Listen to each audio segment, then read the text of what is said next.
அப்போ ஒவ்வொரு வீட்டிலையுமே இந்த 12 வீட்டுல அந்த 12 ராசி உள்ள அடங்கிருதா இல்லைங்களா? 27 நட்சத்திரம், 12 ராசி, 9 கிரகங்கள், இது எல்லாமே அடங்குனதுதான் அந்த ஜாதகத்துல அந்த 12 ராசி. அதனால 12 வீட்டுக்கு வந்துட்டாங்க. அப்போ அந்த 12 வீட்டிலையுமே கொடுத்தவங்களோட வீட்டுல ஒரு ஒரு திசை நடக்கும் இல்லைங்க.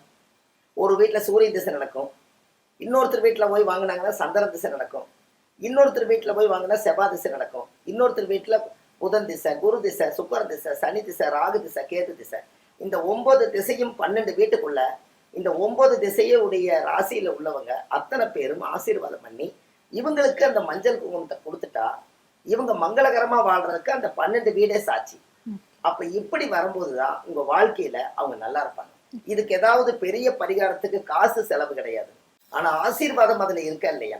ஒரு வீட்டுல 4 பேர் குடியிருக்காங்க, 4 திசையில வாழுவாங்க. இவங்க போய் மஞ்சள் குங்குமம் வாங்கினாலும் அந்த 4 திசையோட யோகமும் இவங்களுக்கு வந்துதான் ஆகணும். அப்ப இது கொடுத்ததுனால எப்பவுமே குறையும், கொடுத்ததுனால நல்லா தான் இருப்பாங்க. ஏன்னு கேட்டீங்கன்னா, நாளைக்கு அவங்களுக்கு கல்யாணம் ஆயிருச்சுன்னு வச்சுக்கோங்க, நீ என்னோட வீட்டுல மஞ்சள் குங்குமம் வாங்கிட்டு போனதுக்கு அப்புறம் தானமா உனக்கு மாங்கல்யம் உனக்கு நினைச்சு நின்றுதுன்னு அவங்களும் இவங்க சொல்லுவாங்க. இவங்களும் திருமணம் பண்ணிட்டு போய் அவங்க காலத்தொட்டு ஆசீர்வாதம் வாங்குவாங்க. அப்படித்தானே கொடுக்கல் வாங்கல். அப்ப இதெல்லாம் தான் ஆதி காலத்துல முன்னோர்கள் மஞ்சள் குங்குமத்தை பெருசா வச்சாங்க.